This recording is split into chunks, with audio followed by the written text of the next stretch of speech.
Assalamualaikum warahmatullahi wabarakatuh. Salam sejahtera bagi kita semua. Om Swastiastu, Namo Buddhaya, salam kebajikan. Yang terhormat Bapak Ajat Samsudin dan Bapak Budi Prabowo selaku dosen pengampu mata kuliah perilaku organisasi kelas H serta teman-teman yang berbahagia. Pada kesempatan kali ini, kami dari kelompok 10 akan menjelaskan materi kekuasaan dan pengaruh dalam pekerjaan. Sebelum itu, kami akan memperkenalkan diri masing-masing. Perkenalkan, nama saya Serli Dela Permatasari, NPM 22042010-166. Lalu rekan saya, Kenalkan, nama saya Nur Aini Mercahyanti dengan NPM 220420101151. Perkenalkan, nama saya Benedikta Arisanti dengan NPM 22042010167. baik. Untuk pemaparan pertama akan dijelaskan oleh saya. Saya akan menjelaskan tentang pengertian kekuasaan. Pengertian kekuasaan menurut Robin dan Judge. Kekuasaan adalah kemampuan seseorang untuk mempengaruhi perilaku orang lain sehingga orang lain tersebut akan berperilaku sesuai dengan yang diharapkan oleh orang yang memiliki kekuasaan. Selanjutnya ada menurut Weber. Kekuasaan adalah kesempatan seorang atau sekelompok orang untuk menyadarkan masyarakat atau kemauan-kemauan sendiri sekaligus menerapkannya terhadap tindakan-tindakan perlawanan dari orang-orang atau golongan-golongan tertentu. Yang ketiga ada menurut Wagner dan Hollenbeck. Kekuasaan adalah kemampuan untuk mempengaruhi perilaku orang lain dan kemampuan untuk mengatasi atau bertahan diri dari pengaruh orang lain yang tidak diinginkan. Selanjutnya, saya akan menjelaskan tentang kekuasaan dalam organisasi. Kekuasaan adalah kapasitas seseorang, tim, dan organisasi untuk mempengaruhi yang lain. Seseorang dapat dikatakan memiliki kekuasaan terhadap orang lain jika ia dapat mengontrol perilaku orang lain. Kekuasaan organisasi adalah suatu kapasitas yang dimiliki seseorang untuk mempengaruhi perilaku orang lain sehingga orang lain dapat melakukan apa yang harus dan tidak harus dilakukannya, dan mempengaruhi merupakan inti dari kepemimpinan. Selanjutnya ada sumber dan dasar kekuasaan. Sumber kekuasaan dapat berasal dari berbagai faktor, tergantung pada konteksnya. Seseorang dapat dikatakan memiliki kekuasaan terhadap orang lain jika ia dapat mengontrol perilaku orang lain. Menurut French dan Raven Robbins dalam Sheffield Sagala pada tahun 2007 telah mengidentifikasi bahwa ada 5 sumber kekuasaan. Yang pertama yaitu kuasa paksaan, merupakan suatu kekuasaan yang didasarkan atas rasa takut. Seseorang bereaksi terhadap kekuasaan ini karena rasa takut akan berakibat negatif yang mungkin terjadi jika ia gagal mematuhi. Yang kedua ada kuasa imbalan. Kuasa imbalan merupakan pematuhan yang dicapai berdasarkan kemampuan membagikan imbalan yang dipandang oleh orang lain sebagai suatu yang berharga. Imbalan itu dapat berupa apa saja yang dihargai oleh orang lain. Dalam konteks organisasi, imbalan ini dapat berupa uang, penilaian kinerja yang mendukung, kenaikan pangkat, penugasan kerja yang menarik, rekan kerja yang ramah, informasi yang penting, dan giliran kerja yang lebih disukai. Yang ketiga ada kuasa kepakaran. Kuasa kepakaran merupakan suatu pengaruh sebagai akibat kepakaran, keahlian, keterampilan istimewa, atau pengetahuan. Kepakaran yang didasarkan pada keterampilan atau pengetahuan khusus telah menjadi salah satu sumber pengaruh yang paling ampuh. Yang keempat ada kuasa keabsahan, merupakan suatu kekuasaan yang diterima oleh seseorang sebagai hasil dari posisinya dalam hierarki formal atau posisi strukturnya. Kuasa ini menyatakan kekuasaan yang diterima seseorang sebagai akibat posisinya dalam hierarki formal suatu organisasi. Yang terakhir ada kuasa rujukan.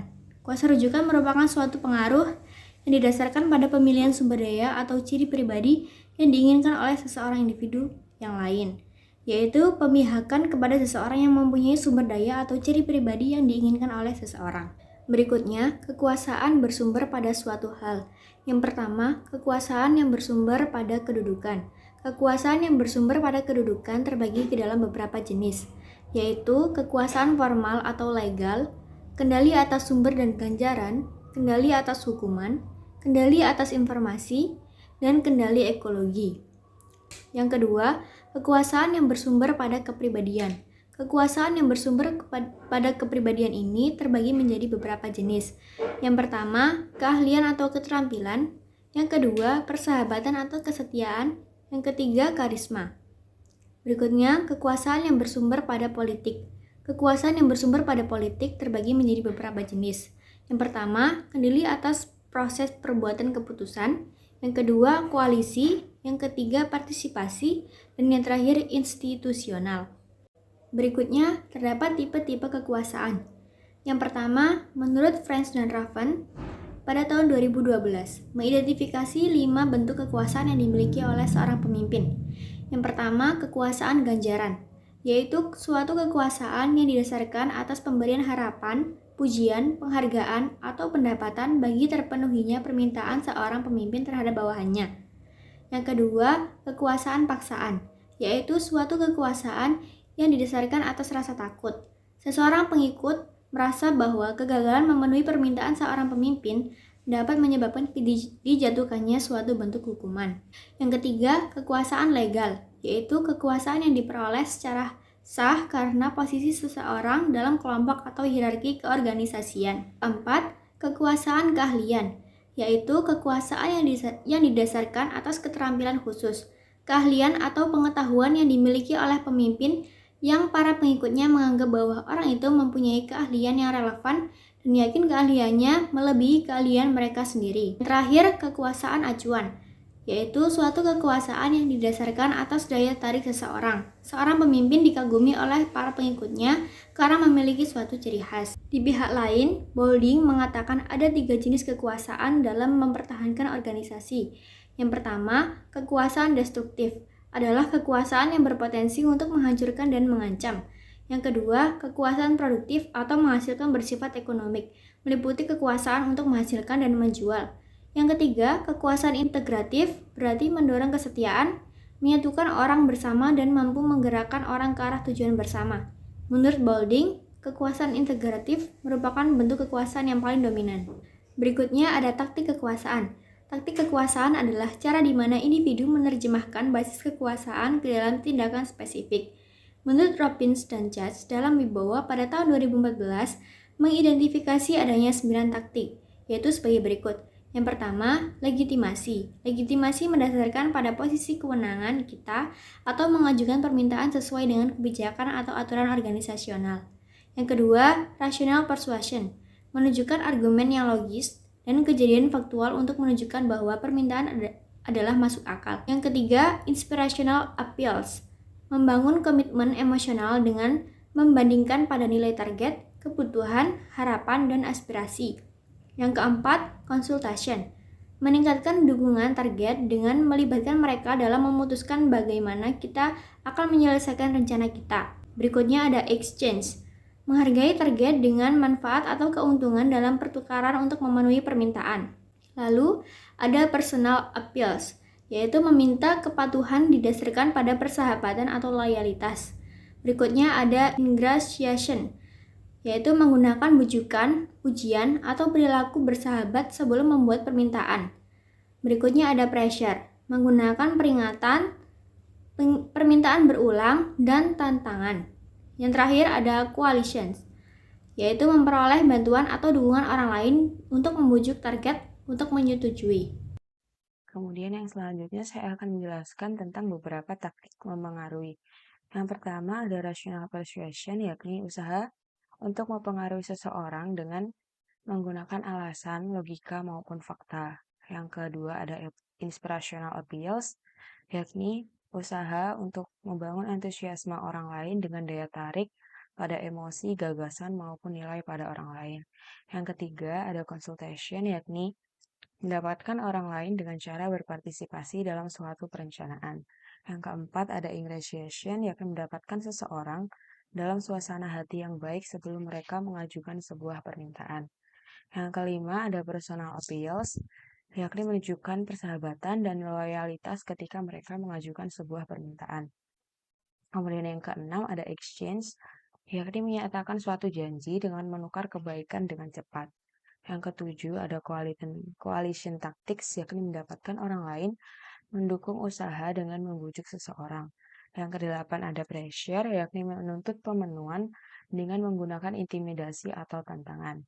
Yang kesembilan ada legitimating tactics, yakni mendasarkan permintaan pada sebuah wewenang atau hak seseorang. Yang ke-10 ada collaboration, yakni kolaborasi dapat melibatkan suatu pemimpin untuk menyediakan sumber daya yang diperlukan. Yang ke-11 ada appraising, yakni penilaian yang terjadi untuk menjelaskan dengan jelas mengapa permintaan akan menguntungkan target secara personal. Kemudian yang selanjutnya ada silent authority, yakni mempengaruhi perilaku dengan melalui legitimate power tanpa secara eksplisit menghubungkan pada dasar kekuasaan. Yang selanjutnya ada assertiveness, yakni secara aktif menerapkan legitimate dan coercive power dengan menerapkan tantangan dan tekanan. Yang selanjutnya ada information control, yakni memanipulasi akses seseorang pada informasi dengan tujuan mengubah perilaku mereka.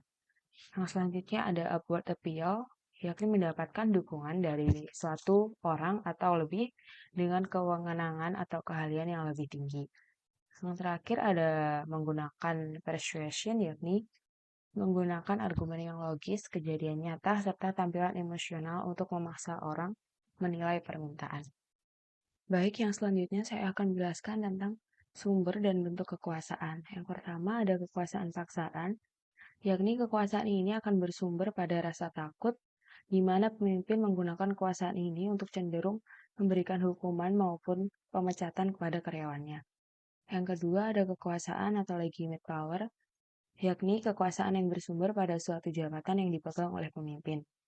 Kemudian yang ketiga ada kekuasaan keahlian yang bersumber pada suatu pengetahuan, keahlian, dan keterampilan dari seorang pemimpin. Yang keempat ada kekuasaan penghargaan, yakni kekuasaan yang bersumber pada suatu kemampuan seseorang pemimpin untuk menyediakan penghargaan atau hadiah bagi karyawannya.